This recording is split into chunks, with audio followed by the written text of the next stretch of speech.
Programme تجزیہ کے ساتھ میں ہوں واجد نواز ڈھول اور آپ دیکھ رہے ہیں شامل نیٹ ورک۔ ناظرین، آج دو بڑی اہم خبریں ہیں۔ ایک تو پشاور ہائی کورٹ نے بلے کا نشان بحال کر دیا ہے، عمران خان کے کاغذات نامزدگی بھی منظور ہو گئے ہیں، اور ضلع بکر کے حوالے سے اہم خبر یہ ہے کہ تیسرے دھڑے کی جو باز گشت چل رہی تھی، اب تیسرے دھڑے کی سپیڈ تیز ہو گئی ہے۔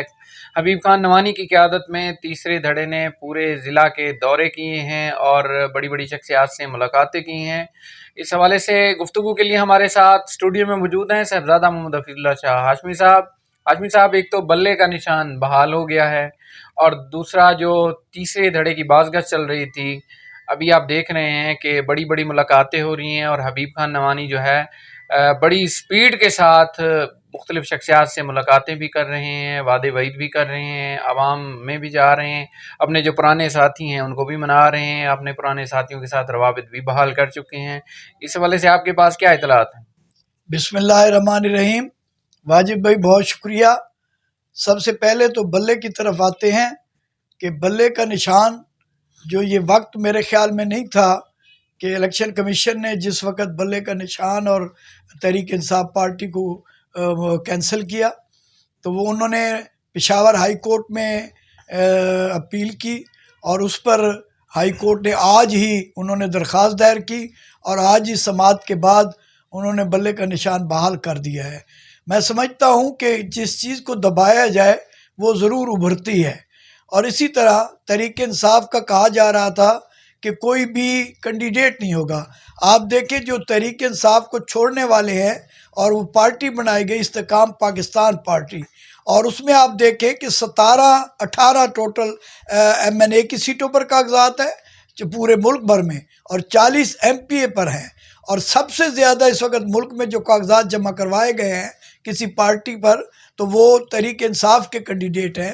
تو اس طرح جب بلے کا نشان اگر مل گیا ہے تو میں سمجھتا ہوں کہ یہ تحریک انصاف کے لیے ایک بہت بڑی خوشخبری ہے۔ ہاں، یہ بات ضرور ہے کہ اب یہ دیکھنا ہے کہ الیکشن کمیشن کیا سپریم کورٹ میں اس بات پر اپیل کرتی ہے، اور اپنے موقف کو کس حد تک وہاں سپریم کورٹ میں بیان کر کے، اور کیا یہ فیصلہ بحال رہتا ہے یا الیکشن کمیشن کا فیصلہ ہی برقرار رکھتی ہے سپریم کورٹ، یہ اب دیکھا جائے گا۔ اور شاہ صاحب، جو تیسرے دھڑے کی باز گشت چل رہی ہے، اس حوالے سے یقینی بات ہے آپ کے پاس بڑی تند و تیز خبریں ہوں گی، آپ کے رابطے بھی ہیں، کیا اطلاعات ہیں، کیا ہونے جا رہا ہے؟ واجد بھائی، میں یہ سمجھتا ہوں کہ اس وقت ضرورت تھی تیسرے دھڑے کی، اور اس لحاظ سے اگر دیکھا جائے حبیب خان نوانی جو ایک بے داغ شخصیت کے مالک ہیں، اور ان کے والد بھی ایک بے داغ شخصیت تھے جو ایم پی اے بھی رہے، اور انہوں نے الیکشن بھی لڑے، اور ان کا جو عوام سے رویہ تھا وہ یعنی مشفقانہ تھا۔ بہت مشفقانہ تھا۔ اور اسی طرح حبیب خان نوانی بھی ایک چونکہ اس باپ کے بڑے باپ کے بیٹے ہیں، اور اس لحاظ سے وہ عوام میں بہت مقبول بھی ہیں، اور مقبول مزید ہوتے جا رہے ہیں۔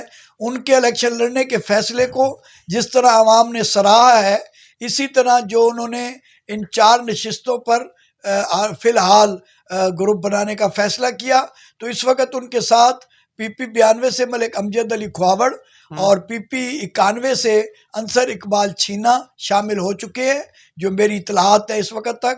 این اے 92 سے وہ خود امیدوار ہیں، اور جو پی پی 93 ہے، اور آج ان کی اسکندر احمد خان صاحب سے ملاقات ہوئی ہے، اب انہوں نے کیا فیصلہ کیا ہے تو یہ کچھ دیر بعد پتہ بھی چل جائے گا۔ اور پھر یہ ہے کہ چودھری نصر اللہ سے بھی ابھی کچھ دیر بعد ان کی ملاقات ہونی ہے، یعنی بیل کے قوانین یا چودھری نصر اللہ وہ پی پی 93 سے ان کے ساتھ ہوں گے، اور اس طرح یہ میرے خیال میں کہ یہ جمعے کے روز تک اس اتحاد کا اعلان ہو جائے گا۔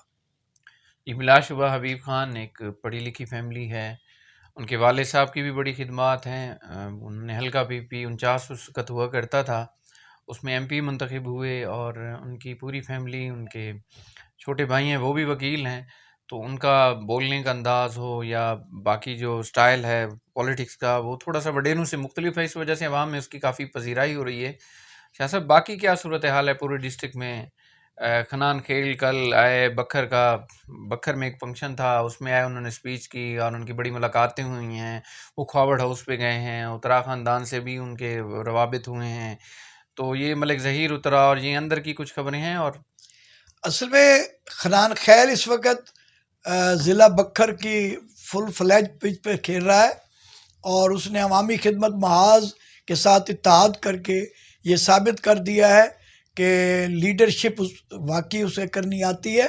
اور اس کے بعد وہ اس کی کوشش ہے کہ اینٹی نوانی لوگوں کو متحد کیا جائے، اور پورے ضلع کی 7 جو سیٹیں ہیں ان پر ایسے لوگ ہی کامیاب ہوں جو اینٹی نوانی ہوں. تو اس سلسلہ میں وہ بہت ہی ایکٹیو ہیں.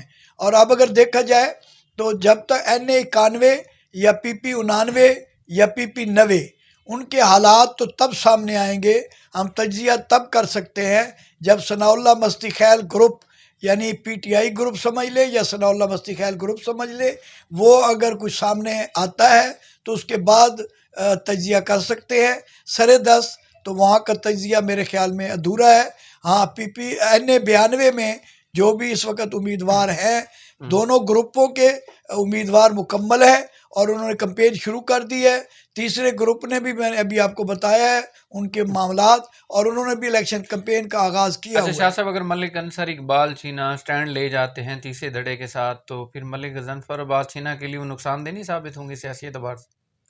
واجد بھائی آپ دیکھیں کہ جب سیٹھ احمد حسن اور ملک اسلم وغیرہ نے ملک غضنفر کو چھوڑا تھا، اور اس کے بعد ملک غضنفر کتنی لیڈ پر کامیاب ہوئے ہیں، اور پھر اس وقت ملک گروپ تھا یا ملک شریف امان وغیرہ تھے جو ملک غضنفر کے ساتھ شامل ہوئے، اور اس کے بعد انہیں یہ کامیابی ملی.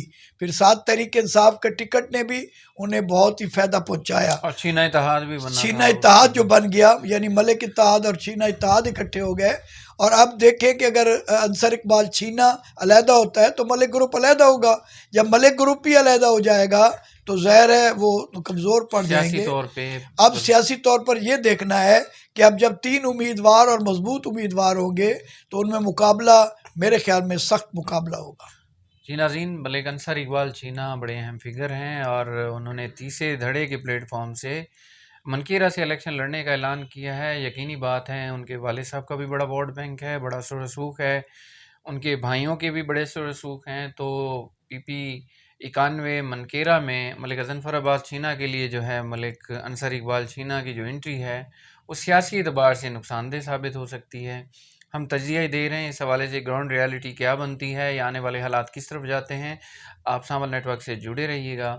اپنے میزبان واجد نواز ڈھول کو اجازت دیجیے. پاکستان زندہ باد، پاک فوج پائندہ باد.